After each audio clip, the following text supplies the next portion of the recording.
বাংলার ছেলে মেয়েদের সাথে প্রতারণা করেছে, বাংলার মানুষের সাথে প্রতি পদক্ষেপে আমরা দেখতে পেয়েছি। উনি যেই 26,000 চাকরি চলে গেল সুপ্রিম কোর্টের অর্ডারে, উনি বললেন কারোর চাকরি যাবে না। তারপরে ওনার আইনজীবী আদালতে গিয়ে বলল 31শে মের মধ্যে বিজ্ঞপ্তি দেবে, 31শে ডিসেম্বরের মধ্যে পরীক্ষা।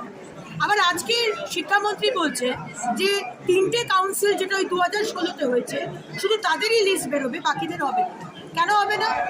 আজকে 8খানা কাউন্সিল হয়েছে, তাহলে বাকি 5 জনের কেন হবে না? ডিলে করেছেন আপনারা, চুরি করবেন বলে।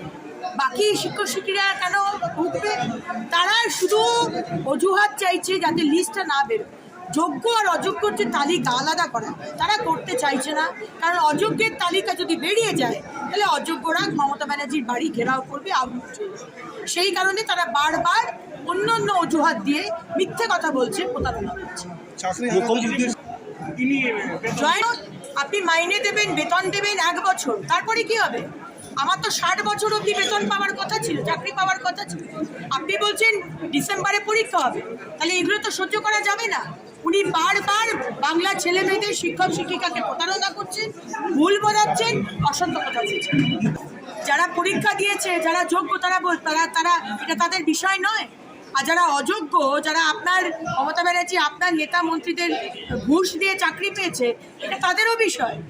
আপনি কিছুতেই আলাদা করতে চাইছেন না। বারবার আদালত বলছে যারা ঘুষ দিয়ে চাকরি পেয়েছে ইলিগালি, তাদের বেতন ফেরত দিতে হবে 12% সুদে। আপনারা বিজ্ঞপ্তি বার করুন, কিন্তু রাজ্য সরকার বিজ্ঞপ্তি বার করছে না। আদালতের অবমাননা করছে, কিন্তু বিজ্ঞপ্তি বার করছে না, কারণ সে জানে তো মমতা ব্যানার্জি। আর যদি বিজ্ঞপ্তি বের করে লিস্ট বেরিয়ে যায় যে কারা কারা অযোগ্য, মুখ্যমন্ত্রী আপনার বাড়িতে আগুন লাগবে। অত্যন্ত দুঃখের এবং শকিং। মোদিজি কাশ্মীরকে ঠান্ডা করে দিয়েছেন, সেখানে সরকার হয়েছে। এখন তো নতুন কাশ্মীর বাংলা, সেখানে সনাতনী হিন্দুদের কচু কাটা করা হচ্ছে। আমাদের কচু কাটা করে ভাগীরথীতে ভাসিয়ে দেওয়া হবে, তাও তাদের কোনো পানিশমেন্ট হয় না, শাস্তি হয় না। নতুন কাশ্মীর তো ওয়েস্ট বেঙ্গল, নতুন কাশ্মীর হচ্ছে মুর্শিদাবাদ, মোতাবাড়ি।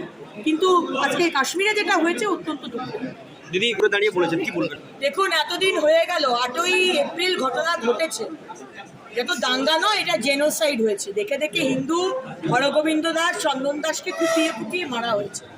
মা বোনেদের রাতের বেলায় রূপচাঁদের কথা শুনেছেন তো, সেই নৌকা চালায় যে রূপচাঁদ ভাই, 20 বার সে হিন্দু সনাতনী ভাইদের এপার থেকে ওপার নিয়ে গিয়ে বাঁচিয়েছে। তো আজকে যেটা হয়েছে, মমতা ব্যানার্জি সেখানে যাবার সময় পান। আর আজকে উনি বলছেন, আজকে 22 তারিখ, যে আমি মে